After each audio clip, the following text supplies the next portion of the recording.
Hola Ale, buenas tardes, ¿cómo estás? Hola, ¿qué tal, Juani? ¿Cómo va? Bien, acá estamos, terminando el programa de martes Bueno, con la columna. con la columna, ¿sí? Qué semanas moviditas, ¿eh? Sí, semanas moviditas, muchas cosas para contar, noticias, y bueno, que todas tienen que ver por ahí con la actualidad en derechos humanos y también, bueno, con lo local fundamentalmente, ¿no?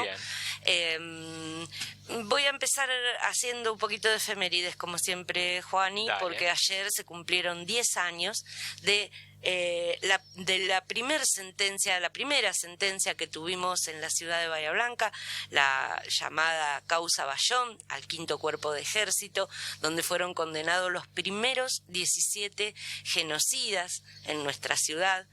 Y bueno, merecía, ayer hubo actos, hubo actividades por estos 10 años, porque, bueno, nos parece que de ninguna manera podía pasar desapercibido un evento así, ¿no? Esta cosa de los números redondos siempre llama a recordar, y sabemos que nosotros lo necesario que es mantener viva la memoria y recordando lo que ha sucedido.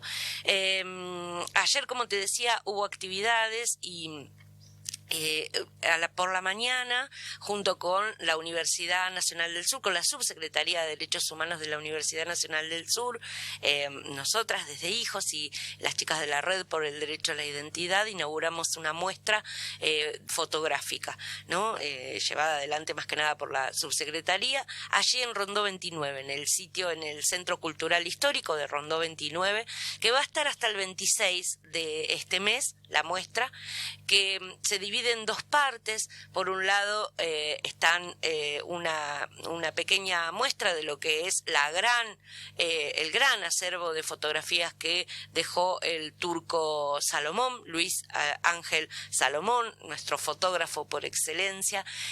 Hay parte de las fotos del turco allí en Rondó que muestran específicamente ese día, ¿no? Ese 12 de septiembre del 2012, cuando se dictó la primera sentencia. Y por otro lado, hay algunas fotos que son exclusivas de la universidad, del equipo de audiovisuales de la universidad, con el equipo que siempre estuvo sacando fotos, Alejandro Yurman, que, bueno, que fueron, decimos nosotros, testigos privilegiados de todo el proceso, porque a los juicios, al hacerse en la Universidad Nacional del Sur, tenían un acceso un poquito más privilegiado que el resto, ¿no? Adentro y en algunos lugares, incluso hasta los llevaron a hacer inspección ocular dentro de la cárcel cuando estos primeros genocidas estaban allí alojados, allá lejos y hace tiempo. Ahora todos están en sus casas, ¿no? Así es que, bueno, está muy interesante la muestra que te decía, se va a mantener hasta el día 26 de este mes y la pueden visitar en los horarios que está abierto el Centro Cultural.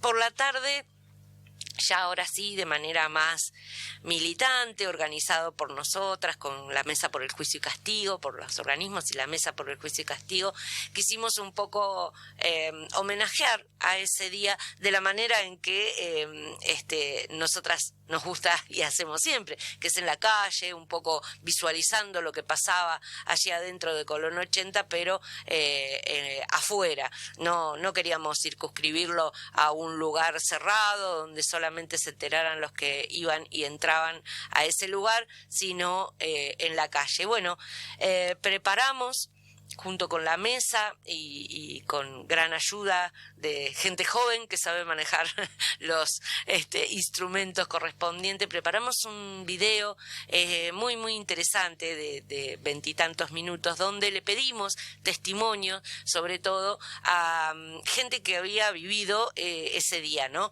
Fundamentalmente sobrevivientes y familiares, ¿no? Que nos cuenten. La consigna era que nos puedan contar cómo habían vivido ese día de justicia después de tantos años, y después también un poco de cada cosa, ¿no? Militantes, comunicadoras, gente del Poder Judicial, de la Fiscalía, bueno, chicos muy jóvenes que recién empezaban a militar en ese 2012, que las calles rebosaban de gente, de chicos y chicas que militaban por primera vez y que se unían a ese proyecto tan maravilloso que por esos años se dio, ¿no?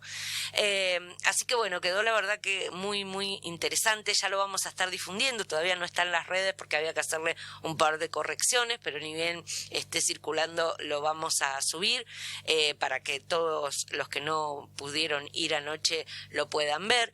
Pero bueno, nos parecía importante hacer un raconto de lo que había pasado, de que esa primera sentencia, Juan, y decíamos ayer, no fue un simple juicio y bueno, llegamos a la sentencia y fue un juicio ejemplar, una sentencia ejemplar, con muchas condenas, con un tribunal que mandó investigar a la nueva provincia, nada más ni nada menos, que mandó investigar a la iglesia, ¿no?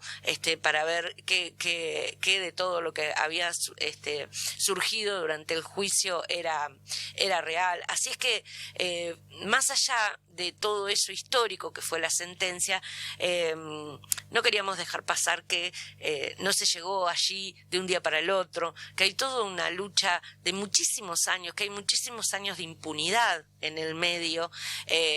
Por supuesto no podíamos dejar de recordar, y así lo hicimos en el video, a Hugo Marcañón, nuestro fiscal principal, impulsor de los juicios acá en Bahía Blanca, de la investigación de lo que pasó durante el terrorismo de Estado, más que de los juicios, ¿no? Que en cada momento pudo actuar con los juicios por la verdad en los 90, en los 80 que declararon la inconstitucionalidad de las leyes de impunidad. Bueno, hay una historia que por ahí cada vez que podemos acá la hemos contado, pero muy rica para llegar a esa primera sentencia. Tuvimos que esperar hasta el 2003, que en el gobierno de Néstor Kirchner, en el 2004 y 2005 se anulan directamente las leyes de obediencia debida y punto final, y entonces ahí sí se puede empezar a juzgar a los genocidas y a todos, ¿no? Porque hoy decíamos, y ayer también, que a veces hay un cierto romanticismo con lo que tuvo que ver con el juicio a las juntas, que juzgó nada más que a 9 de la cúpula, que fue una cuestión muy importante, que en el momento fue muy valorable, pero que nació y murió, digamos, ahí, en ese momento, con un sabor amargo luego con las leyes de impunidad, y también, y esto corre por cuenta de hijos, obviamente, por cuenta nuestra, que, en ese momento el presidente Alfonsín tenía su propio techo para avanzar con el juicio a los responsables, ¿no? Más allá de, que muchos dicen, bueno, era lo que se podía en una democracia incipiente. Eso por supuesto es comprensible, pero a la vez tenía su propio techo. El verdadero juzgamiento comienza a partir del 2005, cuando se comienza a juzgar a todos los involucrados, sin dejar a nadie afuera, por lo menos a todos los que se los podía involucrar, ¿no? Claro, sí. Obviamente se entiende. Así es que, bueno, a partir de allí pudimos hacer, te decía, un raconto. Y también, vos sabés que, bueno, pasa algo muy, muy importante y que nos dejó también una sensación un poco nostálgica, ¿no? Ver en esos videos cuántos compañeros y compañeras nos acompañaban allí y que hoy tampoco están, ¿no?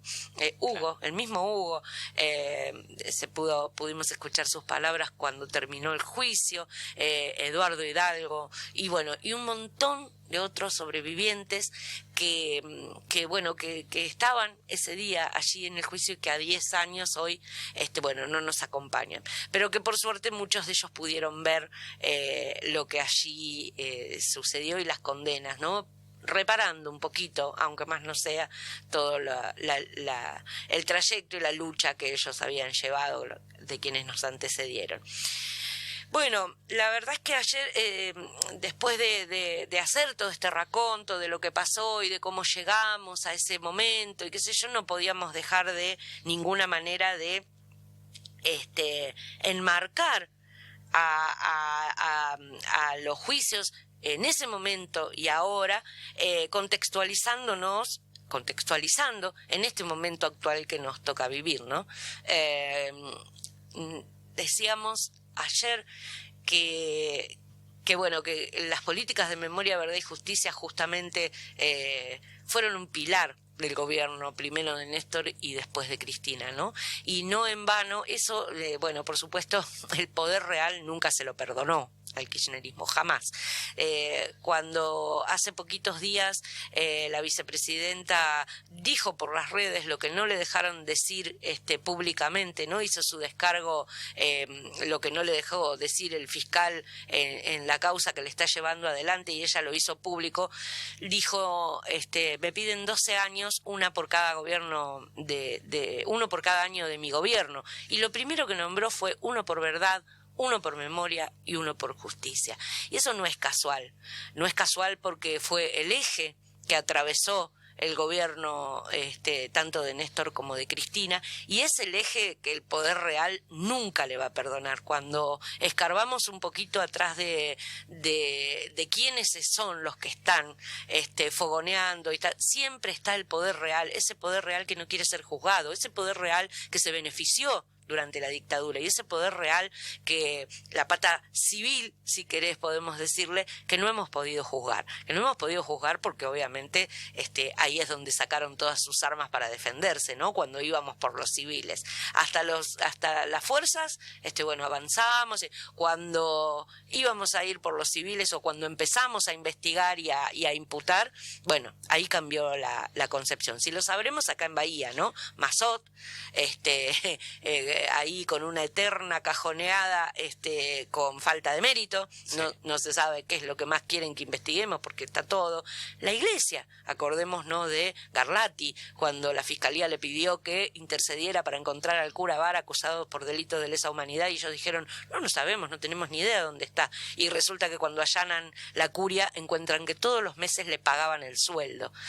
Bueno, ¿cómo terminó esa historia? Con Garlati sobreseído, ni siquiera con falta de mérito, sobreseído, ¿no? El poder civil, el poder real. Entonces, bueno, es imposible no contextualizar todo el recorrido de derechos humanos, las sentencias, todo lo que nosotros ya sabemos con esta actualidad, donde el poder real es el que se defiende, y el poder real es el que quiere proscribir a la vicepresidenta y, por supuesto, meterla presa y hasta, ya lo sabemos, matarla si es posible. Muy explícita, ¿no? La tapa de Clarín ayer con la tremenda, frase esa, sí. Tremenda. La bala que no salió, pero la sentencia que va a salir, claro. Sí. ¿no? Como si las dos cosas fueran lo mismo, ¿no? Y el objetivo fuera terminar con para ella. Ellos sí. Sí. Claro, para ellos claro. Sí. De una forma o de otra, pero lo vamos a hacer, ¿no? Sí. Y bueno, y atrás de eso, está el poder real. Y poco a favor le hemos hecho todo este tiempo. Esto el otro día, después si queda tiempo te contaré que estuvimos también en Buenos Aires en un encuentro interesantísimo de espacios de memoria, y bueno, y decía el mismísimo secretario de Derechos Humanos Horacio Pietragala que bueno, esto está a la vista que hemos fallado bastante en algunas cuestiones como gobierno, porque si se llegó a este momento, si se llegó hasta que gatillaran a 10 centímetros es porque fallamos todos, ¿no? Fallamos como sociedad y fallamos como gobierno. Y se dejó avanzar, ¿no? Este avance hizo que hoy estemos en esta disyuntiva como estamos. No se los pudo frenar de ninguna manera. Y, bueno, creemos muchos que sí había formas de ir frenando algunas cuestiones, ley de medios, bueno, un montón de otras cuestiones que por ahí en este momento no vienen al caso, pero que había forma de al menos ir conteniendo este avance brutal en el que hoy nos encontramos, ¿no? Así es que, bueno, ayer, como te decía, no podíamos dejar de contextualizar, porque si no sería como una nube dentro de esto es lo actual, y nosotras y nosotros como militantes de derechos humanos tenemos la obligación de defender quien nos dio tanto, ¿no? Quien hizo tanto, porque no es ni más ni menos que defender un proyecto de país. Cristina lo dijo bien ese mismo 9 de diciembre, allá cuando se fue, no vienen por mí, vienen por ustedes. Si ustedes no defienden esto, van a ir por ustedes. Por mí ya lo sé, porque es quien puso la cara, pero vienen por ustedes. Así es que nosotros, como organismos de derechos humanos y como militantes de los derechos humanos, les debemos muchísimo, y creemos que tenemos que estar a la altura de las circunstancias defendiendo este proyecto, que no es ni más ni menos también que el proyecto de país que soñaron, lucharon y por el cual murieron y desaparecieron a 30.000 personas, ¿no? Bueno, un poco esa es la síntesis de lo que sucedió ayer.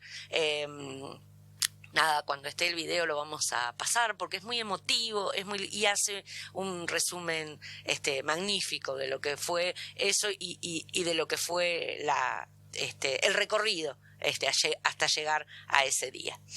Así que bueno, Juani, pero antes de irte, porque no quiero que no me quede tiempo y quiero que en esta columna esté, si bien hablamos del poder judicial y del poder civil impune, muchas veces. Bueno, ayer justo 12 de septiembre tuvimos ahí una noticia, justo que se cumplían los 10 años, tuvimos una noticia, estas no son luchas, son batallas, ¿no? Que se ganan o se van perdiendo, y ayer hubo una pequeña batalla ganada, que es que la Cámara de Apelaciones de Bahía Blanca confirmó la imputación para Néstor Luis Montesanti. Néstor Luis Montesanti, recordamos, fue camarista de esa misma Cámara de fue presidente de esa misma Cámara de Apelaciones y fue, por supuesto,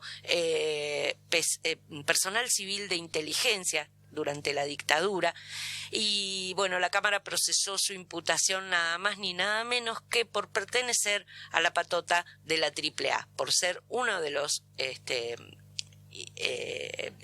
de las personas que conforman. Como coautor, es un detalle chiquito, no es imputación, es procesamiento. Procesamiento, perdón, en la justicia provincial creo que son iguales, pero en la federal es un paso más. Exactamente. Claro, exacto. Claro. Imputarlo es una cosa y ya cuando la Cámara Cuando estás procesado hay prueba suficiente como para que se te investigue en detalle. De acá va juicio, digamos. Sí, ya claro. está en condiciones de que se empiece a gestar lo que es el juicio, claro, ¿no? Claro, que esperemos que sea pronto, porque bueno, para llegar a este punto se pasó bastante tiempo, tenemos que decir, sigo en la misma línea de decir la impunidad que tiene el poder civil, ¿no? Sí, claro. Y sobre todo un personaje como Montesanti que llegó a camarista, ¿no?